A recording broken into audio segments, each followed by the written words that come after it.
Bharatiya Janata party కేవలం హిందువుల party మాత్రమే కాదని అన్ని మతాలను గౌరవించే పార్టీ అని విశ్వ హిందూ పరిషత్ రామసేన నాయకుడు కంబాల శ్రీనివాసరావు అన్నారు.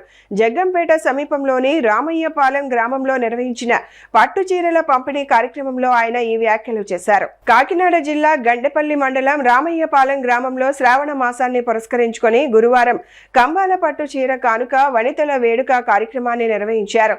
ఈ కార్యక్రమంలో సుమారు 1000 మంది మహిళలకు పట్టు చీరలను పంపిణీ చేశారు. ఈ సందర్భంగా విశ్వ హిందూ పరిషత్ రామసేన నాయకుడు కంబాల శ్రీనివాసరావు మాట్లాడుతూ భారతీయ జనతా పార్టీ అన్ని మతాలకు సంబంధించిన పార్టీ అని అన్నారు. యువత రామసేన, ఆర్ఎస్ఎస్ వంటి సంస్థల్లో చేరి సేవా కార్యక్రమాల్లో భాగస్వామ్యులు కావాలని పిలుపునిచ్చారు. మొట్టమొదటిగా ఈ కార్యక్రమం మొదలుపెట్టుకున్న మహాగణపతిని తలుచుకుంటూ మన కార్యక్రమం మొదలు పెడతాం. మనకందరికీ కూడా ఒక ప్రత్యేకమైన బాధ్యత ఉంది. ఏంటంటే కన్నతల్లి రుణం మనం ఏదో రకంగా సేవ చేసుకున్నాం, అన్నం పెట్టుకున్నాం, కాళ్ళు నొక్కి ఏదో రకంగా కన్నతల్లి రుణం తీర్చుకుంటాం.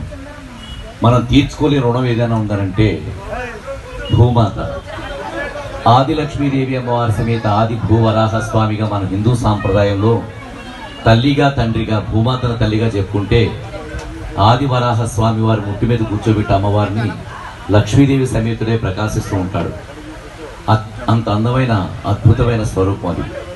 ఆ తల్లిని నేను ప్రతిరోజు నిద్రలేచిన వెంటనే మోకాళ్ళ మీద కూర్చొని 2 చేతులు భూమి మీద పెట్టి కళ్ళకద్దుకుంటాను.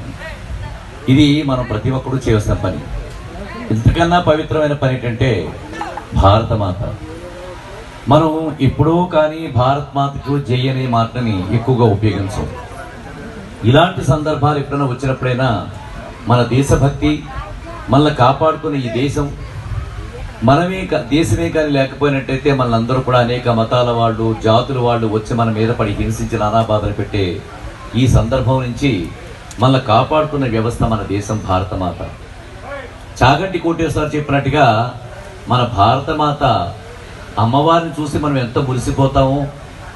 వయ్యారంగా చీర కట్టుకుని వయ్యారంగా సింహాన్ని కనుక్కుని నిలబడి కాషాయ జెండా పట్టుకుని దేదీప్యమానంగా ఎంతో సౌందర్యవంతంగా ప్రకాశిస్తున్న ఆ భారతమాత యొక్క అందం ఒక్క భారతదేశానికి తప్ప ప్రపంచ దేశాలు ఎవరో కూడా అంత అందంగా చూపించుకోలేదు. అందుకోసం మనం అందరూ రుణం తీర్చుకోవడం కోసం ఒక్కసారి నేను భారత్ మాతాకి చేయనగానే గట్టిగా మనసు నిండా రుణం తీరేలాగా, రుణం తీర్చుకోలేమా తల్లి అయినా రుణం తీర్చుకున్నాం అనుకుందాం. ఒక్కసారి గట్టిగా మనం అందరం కూడా భారత్ మాతాకు జై అని చెప్పి మనం అందరం ఒకసారిగా అందాం.